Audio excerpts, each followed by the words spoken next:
Continuando o nosso assunto sobre a revelação da Bíblia Sagrada, o termo revelação, a etimologia da palavra revelação, significa tirar o véu dos olhos, a venda dos olhos. É muito importante que nós tenhamos essa frase na nossa cabeça e o significado dela, que revelar significa tirar a venda dos olhos. A Bíblia do nosso Senhor, a palavra do nosso Senhor, ela segue essa ideia da revelação. Primeiro, porque ele, o Eterno, ele revela a sua palavra aos seus filhos. Muitos tentaram compreender a palavra do nosso Deus e fracassaram, porque não tinham o Espírito Santo, que é a peça-chave do quebra-cabeça para a interpretação definitiva e lógica das Sagradas Escrituras. Vejam que o salmista disse em Salmo 103, verso 7, continuando a ideia do tópico passado, que o diabo ele apresentou a primeira oposição à palavra do nosso Deus.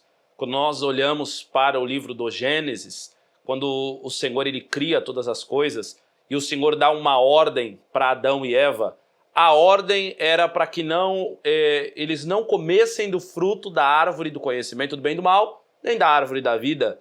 E quando Adão e Eva degustaram do fruto da árvore do conhecimento do bem e do mal, eles foram levados pela maior ferramenta do diabo, que é a dúvida. A palavra hebraica para serpente é a mais astuta dos animais do campo, ou a frase, significa no hebraico, está na Bíblia hebraica. A serpente era a mais nua de todos os animais. Era a mais nua de caráter. Era a mais nua, despida da presença do Espírito Santo. E quando ela leva Adão ele foi, então, caiu nas ideias ou na grande ideia satânica da dúvida. É por isso que nós devemos ter em mente que a Bíblia do Senhor foi revelada aos seus profetas. De qual forma? De qual jeito? Vamos chegar lá. Primeira ideia que nós devemos ter, a Bíblia é inerrante. E além disso, a indestrutibilidade da Bíblia está sempre presente na história. O Senhor ele falou através dos seus profetas que passariam, ou como está em Mateus 4, acerca da palavra, passarão os céus e a terra, ou nem só de pão viverá o homem, mas de toda a palavra.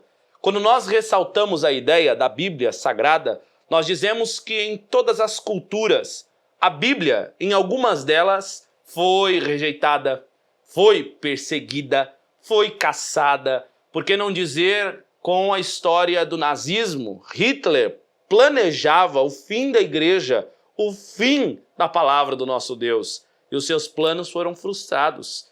Quando ocorreu as guerras no meio da Revolução Francesa, os franceses preferiram guardar suas obras de arte, preferiram guardar suas esculturas, mas ninguém se lembrou de guardar a Bíblia.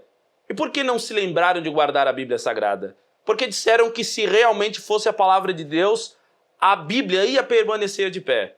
E permaneceu de pé. Seca-se a erva, caem as folhas, mas a palavra de Deus, ela para sempre permanece. Isso é muito importante que se diga. Não importa qual seja a situação histórica que tentou se levantar contra a palavra do nosso Deus, mas até hoje ela permanece de pé. Lembrando, irmãos, que quando nós falamos sobre a ideia da indestrutibilidade da Bíblia, nós devemos reportar que ela só é indestrutível por conta da inspiração que há nela, contida nela, a inspiração através do Espírito Santo. Todos os escritores da Bíblia Sagrada, eles foram divinamente inspirados pelo Senhor. O Espírito Santo inspirou os escritores da Bíblia Sagrada. Isso nós chamamos de verbale plenária. O que significa verbale plenária? Verbale plenária é a verdade plena, que somente os escritores da Bíblia Sagrada possuem.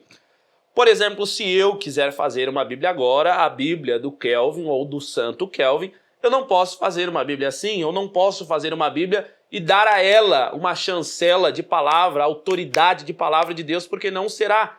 Porque eu não possuo essa característica do tempo que o Senhor marca ideologicamente e ele também marca temporalmente. Os escritores da Bíblia Sagrada, eles possuíam a inspiração de Deus e a verbale plenária. É por isso que qualquer coisa que foge à regra bíblica deve ser renegado, porque a Bíblia ela continua sendo a maior inspiração do nosso Deus. Doravante a isso, nós devemos entender que a Bíblia não é um fruto da mente humana, não é um fruto de um homem, de dois homens, de Paulo, de Mateus, não é um fruto de Moisés, mas é um fruto do próprio Espírito Santo, que quando os escritores estavam a escrever a palavra, com certa dificuldade que havia na época, dificuldade pelos materiais que se encontravam, dificuldade pela forma como se preservar as Sagradas Escrituras. Observando isso, nós vemos que o Espírito Santo iluminava e preparava todo o caminho. Quando nós falamos de iluminação ou iluminações, nós falamos do termo hebraico ur. Ur representa no hebraico luz, a luz do Espírito Santo que envolvia o escritor da Bíblia Sagrada. Lembrando, nessa mesma linha, nesse mesmo liame, lembrando acerca da infalibilidade da Bíblia. É isso que nós abordaremos no próximo tópico, então acompanhe aí.